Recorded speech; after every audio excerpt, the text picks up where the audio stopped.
अस्सलाम वालेकुम, मेरा नाम मोहम्मद अली और आप देख रहे हैं get your manufacturing success with Mohammad Ali. Creo के मोल्ड डिज़ाइन ट्यूटोरियल्स के साथ खुश आमदीद। और आज के लेक्चर में हम डिस्कस करेंगे कि पार्ट की स्प्लिटिंग से पहले, यानी जो पार्ट मॉडल आपके पास बना हुआ होता है, इसको हमें मोल्ड डिज़ाइनिंग में सबसे पहला स्टेप ये होता है कि हम इसकी कोर एंड कैविटी इंसर्ट बनाएं। तो कोर एंड कैविटी इंसर्ट जो है वो हम मोल्ड कैविटी के मॉड्यूल के अंदर डिस्कस कर रहे हैं। उसके रेफरेंस मॉडल, वर्क पीस और उसका लेआउट, ये तमाम चीज़ें हम डिस्कस कर चुके हैं। आज की वीडियो में हम देखेंगे कि श्रिंक एज कैसे अप्लाई करते हैं और श्रिंक एज का क्या रोल है। ठीक है, तो इस वक्त मेरे पास ये मॉडल ओपन हुआ हुआ है जो लास्ट हम इसको एज ए रेफरेंस लेके चल रहे हैं। सबसे सिंपलेस्ट पार्ट है ये, और आगे के ट्यूटोरियल्स के अंदर हम सिंपलेस्ट पार्ट से जो है वो क्रिटिकल ज्योमेट्रीज की तरफ जो है वो जाएंगे और फर्दर उसकी कोर एंड कैविटी की स्प्लिटिंग देखेंगे। ठीक है, तो जब भी हम श्रिंकेज की बात करते हैं तो एक चीज़ बड़ी कॉमन है कि जो भी हमारे पार्ट की ओवरऑल डायमेंशन होती है, जब हम पार्ट का 3D मॉडल बनाते हैं किसी भी कैड कैम सॉफ्टवेयर के ऊपर, तो मोल्ड डिज़ाइन करने से पहले हम उस पर श्रिंकेज रेशो अप्लाई करते हैं। अभी श्रिंकेज रेशो है बेसिकली क्या कि एक्चुअल में जब हमारा पार्ट मोल्ड से बाहर आता है, ठीक है, तो जो भी उसका एम्बियंट टेम्परेचर होता है, जो भी रूम टेम्परेचर होता है, वहाँ पर आने के बाद वो पार्ट जो है वो सॉलिडिफाई होने के बाद श्रिंक होता है। यानी ओवरऑल वो पार्ट जो है वो श्रिंक करके उसकी डायमेंशन कम हो जाती है। ठीक है, अच्छा, ये श्रिंकेज फैक्टर जो है ये मटेरियल टू मटेरियल वेरी करता है। ठीक है, तो यहाँ पर मेरे पास कुछ मटेरियल की श्रिंकेज रेशियो निकले हुए हैं जो कि परसेंटेज में। ठीक है, जैसे ABS के लिए 0.4 से 0.9 तक की वैल्यू है। अब इसको किस तरीके से हमने अपने मॉडल के अंदर अप्लाई करना है वो हमने देखना है आज के लेक्चर में। अच्छा, आप जो है वो नॉर्मली जितने भी मटेरियल्स अवेलेबल हैं उनकी श्रिंकेज रेशो जो है वो थोड़ी बहुत वेरिएशन के साथ जो है वो इंटरनेट से देख सकते हैं। अदरवाइज अगर कोई स्पेसिफिक कंपोजिशन है तो वो फिर आपने कस्टमर से उसका डाटा लेना है। ठीक है, जो भी आपका कस्टमर है उससे आपने डाटा लेना है, या जो आपका सप्लायर है, मटेरियल का सप्लायर है, उससे आपने बेसिकली मोल्ड डिज़ाइन करने से पहले ये श्रिंकेज रेशो जो है ये ज़रूर पता करना है। क्योंकि ABS के अंदर भी बहुत सारी कंपोजिशन है, PS के अंदर, PP के अंदर, HDP के अंदर या LDP के अंदर बहुत सारी कंपोजिशन है। और क्योंकि इसके साथ प्लास्टिक के साथ डिफरेंट फिलर ऐड होने के बाद उनका श्रिंकिंग बिहेवियर जो है वो डिफरेंट हो जाता है। फिलर जो है वो मैं आपको बता दूं डिफरेंट तरीके के होते हैं, और वो पार्ट की स्ट्रेंथ को बढ़ाने के लिए, उसके कॉम्पैक्टनेस को बढ़ाने के लिए यूज़ और होते हैं। आयरन ऑक्साइड के भी होते हैं, वुड फ्लोर भी होते हैं। ठीक है, तो इंजेक्शन मोल्डिंग के अंदर आपके पास जो पार्ट का मटेरियल है उसका श्रिंकेज रेशो कंफर्म करें कस्टमर से, या जो मटेरियल प्रोवाइड कर रहा है उसके सप्लायर से। अदरवाइज जो है, अगर वो आपको गाइड करता है कि जो भी इंटरनेट पे वैल्यूज़ अवेलेबल हैं, अगर आप उसको एज ए रेफरेंस ले सकते हैं तो फिर आप लें। ठीक है, यानी इस चीज़ को मेक श्योर करने के बाद लें, क्योंकि इसी के रेफरेंस से आपका पार्ट जो है वो थोड़ा सा बड़ा होगा जब हम श्रिंकेज अप्लाई करेंगे। और अगर उसकी श्रिंक इसकी वैल्यू सही नहीं आएगी तो मोल्ड भले कितना ही आपका बेहतरीन डिज़ाइन हुआ हो या मैन्युफैक्चर हुआ हो, पार्ट के साइजेस में जो है वो फ़र्क आ जाएगा। ठीक है, तो ये बहुत इंपॉर्टेंट फैक्टर है, इसको हम देखते हैं। यहाँ पर मेरे पास लास्ट जो जिस पार्ट को हम कंटिन्यू करें वो ऐड है और डिफरेंट लेआउट के साथ ऐड है। ठीक है, तो फिलहाल मैं इसको यहाँ से इसका लेआउट डिलीट करता हूँ। अगेन मैं इसी पार्ट को दोबारा ऐड कर लेता हूँ। ये तमाम पार्ट जो है डिस्क्रिप्शन में जो लिंक है वहाँ से आप डाउनलोड कर सकते हैं इसको, और पार्ट डिज़ाइन करने के टाइम को रिड्यूस कर सकते हैं, डायरेक्ट मोल्ड डिज़ाइन की प्रैक्टिस कर सकते हैं। अच्छा, यहाँ पर मैं तीसरा ऑप्शन यूज़ कर रहा हूँ। ये क्यों यूज़ कर रहा हूँ, प्रीवियस वीडियोस के अंदर जाके आप देख सकते हैं, शुरू की स्टार्टिंग वीडियोस में मैंने बताया। अच्छा, यहाँ पर आने के बाद जनाब हम प्रीव्यू देखते हैं। प्रीव्यू सही नहीं आ रहा, तो रेफरेंस में जाके मैंने ऑलरेडी पार्ट में एक कोऑर्डिनेट बनाया हुआ था, रेफरेंस कोऑर्डिनेट, इसको मैं ऐड कर लेता हूँ क्विकली और हम ओके कर देते हैं। अभी हम इस एक पार्ट के ऊपर काम करेंगे, और अगर लेआउट मल्टीपल पार्ट जो है वो एक मोल्ड के अंदर मोल्डेड होंगे तो फिर हमने उसके लिए स्ट्रेटजी क्या करनी है वो मैं आपको बताता हूँ। ठीक है, तो यहाँ पर अभी जितने भी एडिशनल वर्क कोऑर्डिनेट है इनको फिलहाल मैं हाइड कर देता हूँ। ठीक है, अच्छा, ये पुल डायरेक्शन जो है वो हमारे मोल्ड की ओपनिंग डायरेक्शन है। यहाँ पर हमारे पास बाय डायमेंशन और बाय स्केल, दो ऑप्शन मौजूद हैं। यानी हम ओवरऑल पार्ट को जो है वो ओवरऑल पार्ट पे भी श्रिंकेज लगा सकते हैं, श्रिंकेज फैक्टर अप्लाई कर सकते हैं, और किसी स्पेसिफिक डायमेंशन के ऊपर भी लगा सकते हैं। तो श्रिंक बाय स्केल के अंदर जब हम आते हैं तो यहाँ पर हमारे पास दो फार्मूलाज दिए हुए हैं, ठीक है, यानी 1+s और 1 × 1 - s। अब बेसिकली ये क्या है इसको देख लेते हैं और किस तरीके का बिहेवियर आएगा श्रिंकेज अप्लाई करने के बाद बाय वैल्यू, ठीक है। तो यहाँ पे आपने वैल्यू पुट करनी है, यहाँ पर आपने कोऑर्डिनेट डिफाइन करना है। तो इसी रेफरेंस कोऑर्डिनेट को मैंने यहाँ पे डिफाइन किया है। अब लेट सपोज हम चार्ट में से देखते हैं कि मैं कंसीडर कर लेता हूँ कि ये पार्ट ABS है और 0.4 से लेके 0.9 तक का जो है वो श्रिंकेज रेशियो अप्लाई हुआ, ठीक है। तो इसको 0.9 को हम अप्लाई करते हैं, ठीक है। अच्छा, लेट सपोज अगर मैं इसको 0.9 अप्लाई करता हूँ और यहाँ से आप देखते हैं, रिव्यू देखते हैं इसका बाय डायमेंशन, हम इसको एनालाइज करते हैं इस फेज से लेकर इस फेज तक, सॉरी जो है वो 47.5 आ रहा है। और जबकि अगर हम विदाउट श्रिंकेज अप्लाई किए हुए इस वैल्यू को देखें तो ये आ रही है 25 मिलीमीटर। तो ये जो 0.9 की वैल्यू हमने डायरेक्ट डिफाइन की है, इससे तो पार्ट जो है वो बहुत ही ज़्यादा बड़ा हो गया है, ठीक है, यानी बहुत ज़्यादा स्केल अप हो गया। ये overall dimension, overall 3D geometry जो है वो स्केल अप हो गई और ऑलमोस्ट डबल हो गया ये, ठीक है।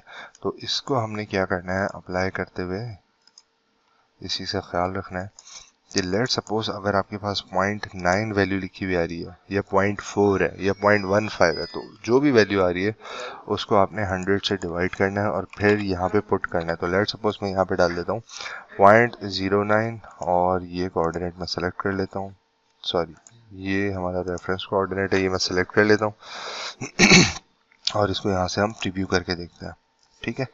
तो प्रीव्यू करने के बाद हम एनालिसिस पे जाएंगे और डिस्टेंस जाके चेक करते हैं। तो यहाँ पर ये मुझे जो दिखा रहा है वैल्यू, ये आ रहा है 27.25, ठीक है, 27.25, यानी ओवरऑल जो है वो हमारा 2.25 जो मिलीमीटर है वो पार्ट बढ़ा हुआ है, ठीक है।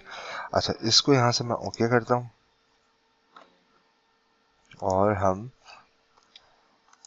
एनालिसिस में जाके श्रिंकेज इंफॉर्मेशन निकालते हैं, ठीक है। तो इसका मतलब ये है, यहाँ पर आपने देखना है श्रिंकेज इंफॉर्मेशन में जाके ये बता रहा है कि हर मिलीमीटर के साथ 0.9 की वैल्यू ऐड हो गई है, ठीक है।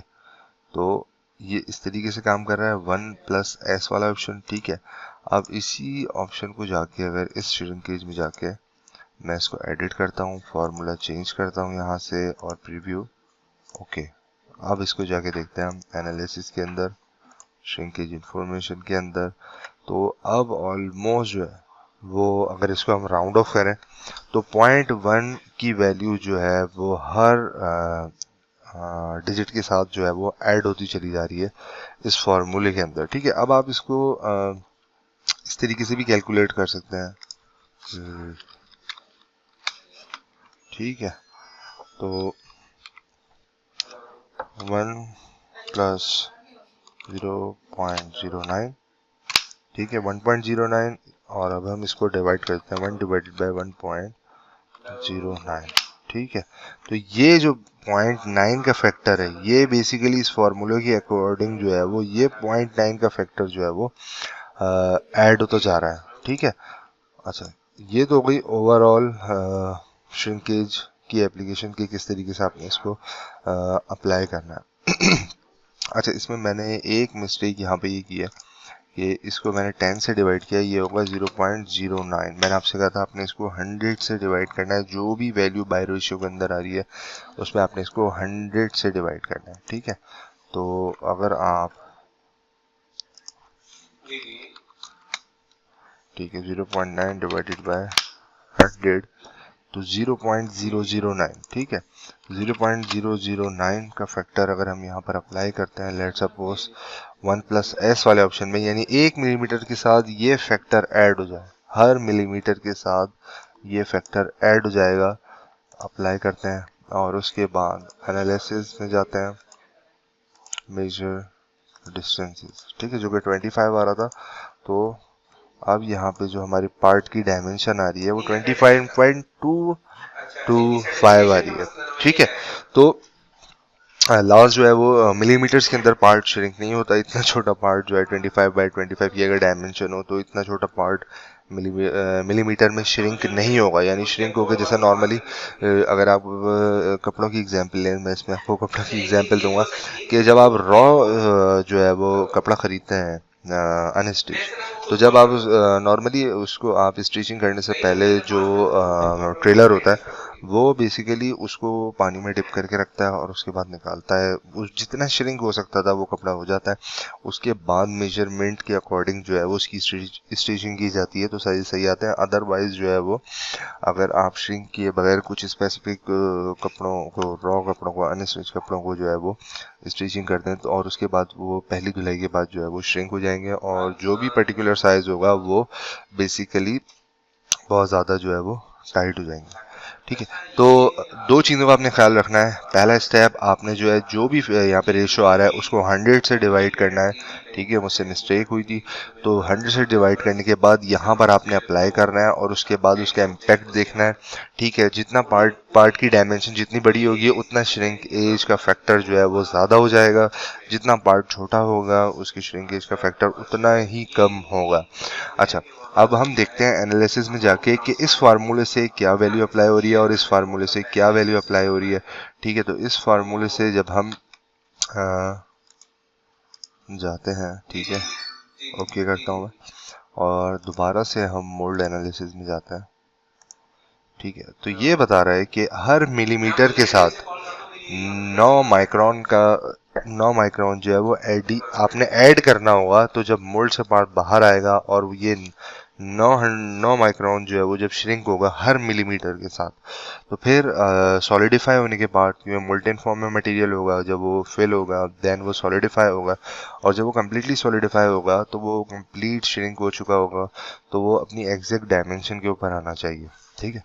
तो यहाँ पर जो है वो कह रहा है कि हर मिलीमीटर के साथ 900 का इजाफा हो रहा है। और इसी तरीके से अगर मैं इसकी एडिट डेफिनेशन में जाके फॉर्मूला चेंज कर देता हूँ, ओके, ठीक है, तो यहाँ पर हमें पता चल रहा है कि सिर्फ एक फैक्टर, एक वैल्यू का इजाफा हो रहा है। ये ऑलमोस्ट इतना ही, क्योंकि पार्ट छोटा है तो दोनों ही मेथड आप अप्लाई कर सकते हैं।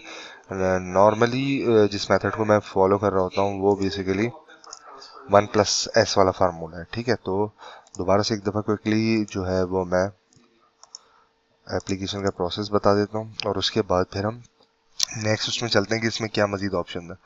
तो श्रिंकेज के ऑप्शन में जाना है, आपने पार्ट आपका सेलेक्ट हुआ है, आपने रेफरेंस कोऑर्डिनेट सेलेक्ट करना है और उसके बाद जो भी श्रिंकेज का फैक्टर आ रहा है उसको 100 से डिवाइड कर देना और फिर यहाँ पे वो वैल्यू पुट करनी है और अप्लाई करने के बाद आप एनालिसिस में जाके श्रिंकेज का फैक्टर देख सकते हैं कि हर मिलीमीटर के साथ कितनी वैल्यू ऐड हो रही है। अच्छा, ये तो हो गया, मैंने 2-3 दफ़ा रिपीट कर दिया। अच्छा, इसके बाद यहाँ पे आइसोट्रॉपिक का मतलब है ओवरऑल, इसको एज अ ओरिजिन सपोज करते हुए ओवरऑल डायमेंशन इंक्रीज होंगी, ठीक है। लेकिन अगर कोई एबनॉर्मल बिहेवियर है किसी पार्ट का, प्रीवियस प्रैक्टिसेस आपको पता है, तो आप यहाँ से आइसोट्रॉपिक का ऑप्शन हटाएंगे तो आप इंडिविजुअली श्रिंकेज भी डिफाइन कर सकते हैं, एक्स में, वाई में, जेड एक्सिस में, लेकिन ये उस पर्टिकुलर डायरेक्शन में ओवरऑल श्रिंकेज को अप्लाई करेगा, ठीक है। मिसाल के तौर पर हम यहाँ पे बड़ी एबनॉर्मल सी वैल्यूज डालते हैं, सिर्फ समझाने के लिए बता रहा हूँ आपको कि एक्स एक्सिस में लेट सपोज मैं कर देता हूँ जनाब 1, ठीक है, सिर्फ समझाने के लिए, जस्ट फॉर अंडरस्टैंडिंग। और वाई में कर देते हैं 2 और जेड में कर देते हैं 3। तो यहाँ पर हम देखें तो हमारा पार्ट कुछ इस तरीके से ओवरऑल स्केल अप हो गया, ठीक है। एक्स वाली डायमेंशन में जो है वो जनाब अगर 25 थी डायमेंशन तो अब ऑलमोस्ट 50 हो गई होगी, क्योंकि 1 पूरा एक फैक्टर इंक्लूड हो गया, ठीक है। यानी ये दुगना हो गया है और ये तिगना हो गया और ये चौगना हो गया ठीक है। तो यहाँ से मैं आपको y एक्सिस की डायमेंशन दिखा देता हूँ, ठीक है जी, सॉरी, ठीक है। तो ये भी 25/25 का ये बेसिकली क्यूब बन रहा था, तो ये 75 हो गई है। और ओवरऑल अगर हम z एक्सिस में डायमेंशन देखें तो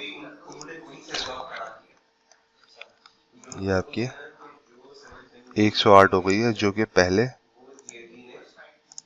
अगर हम देखें, मैं एक वर्टेक्स ले रहा हूँ just for checking the difference, ठीक है। तो यहाँ पर ये मेरे पास आ गई है 27, जबकि श्रिंकेज का एबनॉर्मल फैक्टर अप्लाई करने के बाद आ रही थी मेरे पास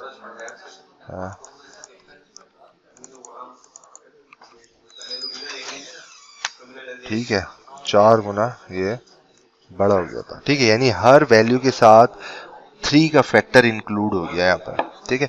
तो आइसोट्रॉपिक का ऑप्शन से चेक हटा के आप बाय डायरेक्शन भी डिफाइन कर सकते हैं सेपरेटली, और अगर इस पे चेक लग जाएगा तो ओवरऑल जो भी वैल्यू यहाँ पे आप डालेंगे वो तीनों डायरेक्शन के लिए ये सॉफ्टवेयर कंसीडर कर लेगा। तो नॉर्मली जो मोल्ड डिजाइनिंग के लिए आपने ये स्टेप फॉलो करना है, 1+s वाला फार्मूला, आइसोट्रॉपिक पे चेक, और जो भी श्रिंकेज का फैक्टर है उसे आपने 100 से डिवाइड करके यहाँ पे वैल्यू पुट करनी है और एनालाइज ज़रूर करना है एक दफ़ा। और आप अपनी स्टैंडर्ड डॉक्यूमेंटेशन के अंदर मोल्ड डिज़ाइनिंग की जो आपकी डॉक्यूमेंटेशन है आपके फैक्ट्री के अंदर, आपकी डिज़ाइनिंग सेक्शन के अंदर, उसमें आप ये फैक्टर जो है वो इसको सेव करके इसका प्रिंट आउट निकाल के लगा सकते हैं जस्ट फॉर इंफॉर्मेशन, ठीक है। ओके, अब हम सेकंड मेथड देखेंगे कि किस तरीके से हम अपने पार्ट पे बाय डायमेंशन जो है वो श्रिंकेज अप्लाई कर सकते हैं, ठीक है। तो इसके लिए मैं प्रेफर ये करूँगा कि ये श्रिंकेज का फैक्टर जो है वो बाय स्केल या बाय डायमेंशन हम मोल्ड कैविटी के एनवायरनमेंट में भी अप्लाई कर सकते हैं और पार्ट में पहले भी अप्लाई कर सकते हैं, ठीक है। तो ये पार्ट मेरा बना हुआ है, ठीक है। अब मैं यहाँ पर आपको बाय स्केल अप्लाई करके दिखाऊंगा और उसकी फर्दर डिटेल हम देखेंगे, ठीक है। तो यहाँ पार्ट मॉडलिंग के अंदर रहते हुए आप श्रिंकेज एट लास्ट कैसे डिफाइन कर सकते हैं, फाइल के ऑप्शन में जाके prepare and then click on model properties, ठीक है। यहाँ पर आपके पास ये मॉडल प्रॉपर्टीज का डायलॉग बॉक्स खुल जाएगा। इसके अंदर टूल्स में आप आएंगे तो फ्लेक्सिबल के नीचे आपके पास श्रिंकेज मौजूद है। यहाँ पर अभी ये डिफाइन नहीं है, आपने चेंज पे क्लिक करना है। तो वही दोनों चीज़ें जो उस वक्त मोल्ड कैविटी में हमारे पास आ रही थी, बाय डायमेंशन और बाय स्केल, वही आ रहे हैं। बाय स्केल के अंदर जो है वो ये वाला ऑप्शन है जो अभी हमने डिस्कस किया है। तो अब हम आ जाते हैं बाय डायमेंशन, ठीक है। बाय डायमेंशन पे आने के बाद यानी इसका मतलब है कि जो भी आप यहाँ पे श्रिंकेज फैक्टर अप्लाई करेंगे वो हर मिलीमीटर के साथ जो है वो ऐड होता चला जाएगा, ठीक है। यानी सॉरी, डायमेंशन के साथ जो है वो ऐड होता चला जाएगा वो फैक्टर। तो यहाँ पर जनाब हम ओवरऑल ऑल डायमेंशंस पे इस वक्त हम लगा रहे हैं 0.5, ठीक है। और यहाँ से हमने क्लिक किया, अप्लाई, डन। अब हम यहाँ से एनालिसिस में जाते हैं और चेक करते हैं। तो बाय डायमेंशन जो है वो हमारे पास हो गया है 37.5। इसका मतलब ये है कि जो 25 जो हमारी डायमेंशन थी मल्टीप्लाई बाय 0.5, तो ये 12.5 बन गया। इसको जब हम ऐड करेंगे तो ये 37.5 हो गया ओवरऑल, ठीक है। हर 0.5 की वैल्यू हर उसके साथ मिलीमीटर के साथ ऐड होती चली जा रही है। अच्छा, अब हमने इसकी एडिट डेफिनेशन के अंदर जाके जो डायमेंशन की जो स्पेशलिटी है, ठीक है, वो हमने देखनी है, ठीक है। तो यहाँ पर हम आ जाएंगे, एक दफ़ा हमने ओवरऑल डिफाइन कर दिया। अब हम पार्ट पर आगे क्लिक करेंगे, ये सेकंड टैब पे, ठीक है। और यहाँ से आके आप अपना पार्ट सेलेक्ट कर लें। तो आपके पास यहाँ पर जो मोटी मोटी डायमेंशन आ रही है, मेन जो ओवरऑल वॉल्यूम कवर कर रहा है, जितनी भी इससे रिलेटेड डायमेंशन है पार्ट से रिलेटेड, वो यहाँ पर आपके पास ओपन हो जाएंगी। अब अगर आप देखेंगे तो 0.5 का जो फैक्टर है, जब वो डायमेंशन 4 पे यानी 20 mm पे जब अप्लाई हुआ तो उसका फाइनल साइज हो गया 30 मिलीमीटर, और 0.5 का फैक्टर जब 25 पे अप्लाई हुआ तो ये 37.5 हो गया, और एज इट इज़ नीचे। अब यहाँ पर आप ओवरऑल स्केल फैक्टर को कम कर सकते हैं, ठीक है। इसका मतलब ये बता रहा है कि 50% जो है वो डायमेंशन इम्प्रूव हो रही है, इंक्रीज हो रही है ओवरऑल, ठीक है। तो हम यहाँ से मिसाल के तौर पे कहते हैं 0.2 लेट्स सपोज, और यहाँ पे मैं क्लिक कर देता हूँ, तो आप देखें कि अब ये डायमेंशन हो गई है चेंज, ठीक है। तो यहाँ पर अब जो फाइनल वैल्यू आएगी वो आएगी 24, यानी ये हाइट। इसी तरीके से अगर मैं ये 25 वाली डायमेंशन जो है, ये इस वक्त जो हाईलाइट हो रही है मेरे पास ये वाली डायमेंशन, इसका अगर स्केल फैक्टर में कर देता हूँ 0.1, तो ये 0.1 जो है वो हर मिलीमीटर के साथ ऐड हो रहा है, और ओवरऑल जो डायमेंशन बन रही है वो अप्लाई करने के बाद 27.5 हो जाएगी, ठीक है। ओके, ठीक है। तो आप ये देखें कि किस तरीके से इसने पार्ट की ओवरऑल ज्योमेट्री को ट्रांसफॉर्म किया है। जो भी मैंने श्रिंकेज फैक्टर लगाया था, यहाँ पर कुछ एरर भी आ गया है, जाहिर सी बात है। अब मैंने ये श्रिंकेज फैक्टर अप्लाई किया है और पार्ट की ज्योमेट्री चेंज हुई है, तो उससे रिलेटेड जो भी हमने जो है वो कमांड अप्लाई की हुई थी, वो अगर उसके रेफरेंस में मिसिंग आ रही है अगर कोई चीज़, तो वो कॉन्फ्लिक्ट कर जाएगा इस तरीके से। ये इतनी ज़्यादा वैल्यू नहीं होती है, यहाँ पर भी आप 100 से डिवाइड करने के बाद डालेंगे वैल्यू, लेकिन ये सिर्फ समझाने के लिए जो डिफरेंसेस आ रहे हैं। ये 27.5 हो गया है और ये आपका 37.5 हो गया, ठीक है। तो बाय डायमेंशन की वैल्यू में भी आप जाके फैक्टर डिफाइन कर सकते हैं। डिपेंड करता है कि आपके पास जो श्रिंकेज रेशो का जो फैक्टर है वो बाय डायमेंशन दिया हुआ है या परसेंटेज इसके अंदर दिया हुआ है, ठीक है। तो मैं इसको वापस रोल बैक करता हूँ, श्रिंकेज को मैं यहाँ से डिलीट कर देता हूँ, ठीक है। हम यहाँ पर दोबारा आ गए, एक दफ़ा फिर हम इसको बाय डायमेंशन अप्लाई करके देख लेते हैं। बाय डायमेंशन पे आके पहले हमने ओवरऑल बड़ी वैल्यू मैं इसलिए रख रहा हूँ यहाँ पर, अभी मैं 100 से डिवाइड नहीं कर रहा ताकि आप लोग डिफरेंस देख सकें, ठीक है। अदरवाइज ये हो जाएगा 0.005, ये इसकी एक्चुअल वैल्यू है। ओके, अगेन डायमेंशन पे हम जाएंगे, यहाँ पर मैं जाके क्लिक करता हूँ, पार्ट को सेलेक्ट करता हूँ, ये तमाम डायमेंशन आ गई। अब मैं इसके अंदर, ठीक है, इंडिविजुअली चेंजिंग कर सकता हूँ। जैसे बाय स्केल के अंदर जब मैंने आइसोट्रॉपिक के ऊपर से चेक हटाया था, तो बाय डायरेक्शन वहाँ पे जो है वो हम वेरिएबल वैल्यूज डिफाइन कर सकते थे। दूसरे वाले ऑप्शन के अंदर हम बाय डायमेंशन डिफाइन कर सकते हैं, ठीक है। ये दोनों डिफरेंस है, बहुत माइन्यूट सा डिफरेंस है, लेकिन इसके आउटकम जो है वो बिल्कुल चेंज हो जाएंगे। लेट्स सपोज इसको हम कर देते हैं 0.005, ठीक है। तो हमारी फाइनल डायमेंशन क्या हो रही है, उसके अंदर जो है वो 200 की चेंजिंग आ रही है, और इसको हम कर देते हैं 0.002, ठीक है। तो फाइनल डायमेंशन में हमारी 500 की चेंजिंग आ रही है, और यहाँ पर हम कर देते हैं इसको 5 ही रख देते हैं, ठीक है। तो यहाँ पर हमारी 0.125 यानी 1.25 माइक्रोन या 1.205 माइक्रोन या 125 माइक्रोन, ठीक है। ये पढ़ने के डिफरेंट तरीके हैं। तो ये चेंजिंग आ रही है। तो जब भी आप श्रिंकेज अप्लाई करते हैं, ओवरऑल अप्लाई करते हैं, लेकिन सर्टेन कंडीशन के अंदर आपको बाय डायमेंशन या बाय डायरेक्शन जो है वो डिफरेंट वैल्यूज डिफाइन करनी पड़ती हैं। तो जब आप बाय डायरेक्शन डिफाइन करेंगे तो वहाँ पर आप एक्स, वाई और जेड एक्सिस में डिफाइन कर सकते हैं, और अगर आप बाय डायमेंशन करेंगे तो वो फैक्टर जाके ओवरऑल आपकी फाइनल वैल्यू के ऊपर असरअंदाज हो जाएगा, ठीक है। दोनों मेथड हमने देख लिए, इसको मैं ओके कर देता हूँ। अब ये तो हमने कमांड की डिटेल देख ली। अब मैं आपको बता देता हूँ कि अगर हम मल्टीपल पार्ट ऐड कर रहे हैं, लेट सपोज, ठीक है, इसको मैं यहाँ से डिलीट कर देता हूँ।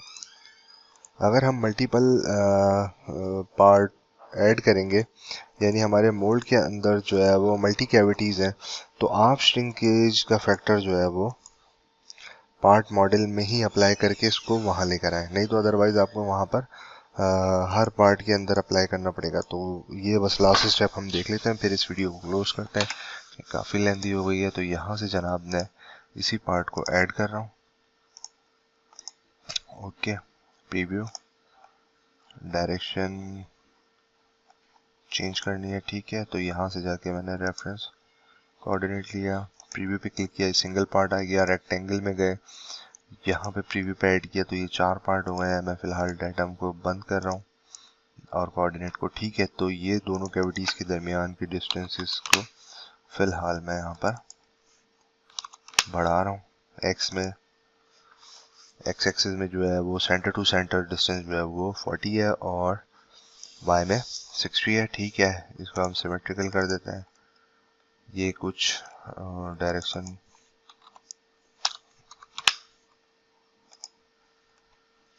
ठीक है, मिसाल के तौर पे यहाँ पर कहीं बीच में रहना रहा होगा, ये सिर्फ समझाने के लिए, ओके।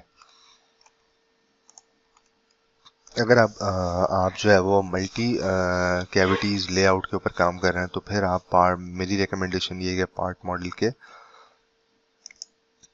पार्ट मॉडल के अंदर ही जो है वो श्रिंकेज का फैक्टर अप्लाई करें। अदरवाइज जो है वो आप सिंगल पार्ट है तो यहाँ पर भी अप्लाई कर सकते हैं। अच्छा, अगर मल्टीपल कैविटीज के अंदर हम श्रिंकेज का फैक्टर अप्लाई करेंगे, अच्छा इसमें ऑलरेडी ऐड हुआ आ रहा है पिछले रेफरेंस से, ठीक है। तो ये इनहेरिटेंस फीचर है, ठीक है, ये अपडेट नहीं होगा, तो मैं यहाँ से अगेन इसको डिलीट कर देता हूँ और क्विकली मैं पार्ट ऐड कर लेता हूँ। सॉरी फॉर डिस्टर्बेंस, ठीक है। सेम मॉडल लेने देते हैं ताकि अगर कोई चेंजिंग हो तो हम क्विकली उसको देख लें।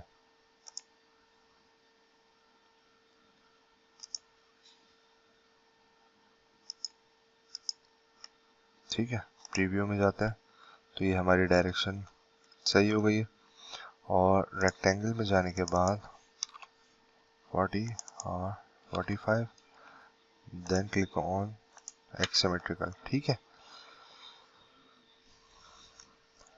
ओके। अब अगर यहाँ पे मैं श्रिंकेज अप्लाई करता हूँ तो ये मुझसे देखें, select reference model for shrinkage, आपको मॉडल सेलेक्ट करना पड़ेगा, ठीक है। 0.009, ठीक है। आपने वो पर्टिकुलर कोऑर्डिनेट डिफाइन करना पड़ेगा, ओ सॉरी, ठीक है, ओके। तो सिर्फ ये वाला पार्ट ही, इस पे ही श्रिंकेज अप्लाई हुआ है, बाकी पार्ट्स पे नहीं अप्लाई हुआ।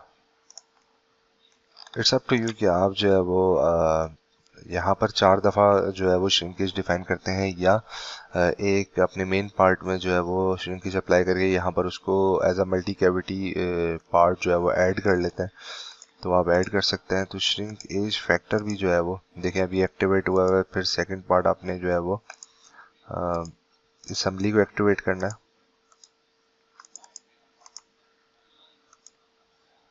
अच्छा, इस वक्त ठीक है, इस पर अप्लाई हुआ हुआ ऑलरेडी, हमने इसको सेलेक्ट कर लिया। इस पर भी यही फैक्टर अप्लाई करेंगे, लेकिन रेफरेंस कोऑर्डिनेट ये हो जाएगा, ठीक है।